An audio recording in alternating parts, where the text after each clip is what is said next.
வணக்கம். அனைத்து உறவுகளுக்கும் எனது இனிய மாலை வணக்கத்தை தெரிவித்துக் கொள்கிறேன். சோதிடத்தினுடைய தந்தை பிரகாசுர முனிவர் பகவானை வணங்கி, சோதிடத்தினுடைய மேதைகள் அனைவரையும் வணங்கி ஒரு சிறு சோதிட குறிப்பை உங்களோடு பகிர்ந்து கொள்ள வருகிறேன். ஒரு ஜாதகத்தில் பார்த்தவுடன், ஒரு ஜாதகத்தை பார்த்தவுடன் இந்த ஜாதகம் யோகமான ஜாதகம், இந்த ஜாதகர் சீரும் சிறப்போடும் வாழ்வார் என்று நாம் சொல்லிவிடலாம்.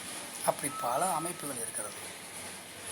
அப்படிப்பட்ட அமைப்புகளில் ஒரு அமைப்பை இப்பொழுது நான் உங்களிடத்தில் சொல்லிக்கொள்ள விரும்புகிறேன். அதாவது லக்னத்துக்குரியவர் லக்னாதிபதி, முதல் வீடு. 4வது வீடு வண்டி, வாகனம், சுகஸ்தானம், தாயை குறிக்கக்கூடியது, உயர்கல்வியை குறிக்கக்கூடியது. அந்த வீட்டினுடைய அதிபதி சுகஸ்தானாதிபதி. அந்த லக்னாதிபதியும் சுகஸ்தானாதிபதியும் சேர்ந்து இருந்தால் அந்த அமைப்பு ஒரு ஜாதகத்தில் இருந்தால் அந்த ஜாதகர் யோகமானவர். ஒரு நாள் இல்லாவிட்டாலும் ஒரு நாள் வாழ்க்கையில் முன்னேற்றம் அடைந்து வாழ்க்கையில் தன்னிறைவை பெற்று விடுவார். சீரோடும் சிறப்போடும் வாழ்க்கையில் வாழ்ந்து விடுவார்.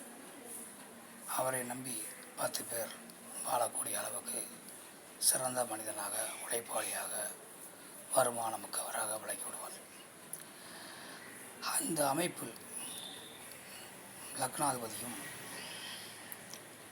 அந்த சுகஸ்தானாதிபதியாக இருக்கக்கூடிய லக்னத்தின் 4ஆம் அதிபதியும் ஒன்றாக இல்லாவிட்டாலும் ஒருவருக்கொருவர் பார்த்து கொண்டாலும் இந்த பலன்கள் உண்டு.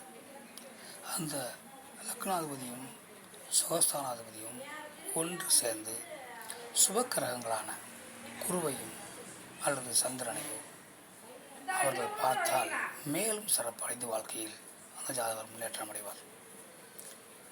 சரி, இந்த லக்னாதிபதியும் 4ஆம் வீட்டு அதிபதியும் திரிகோணங்களில், அதாவது கேந்திரங்களில் 1, 4, 7, 10 இந்த இடங்களில் இருந்தாலும் மிகவும் சிறப்பாக இருக்கும்.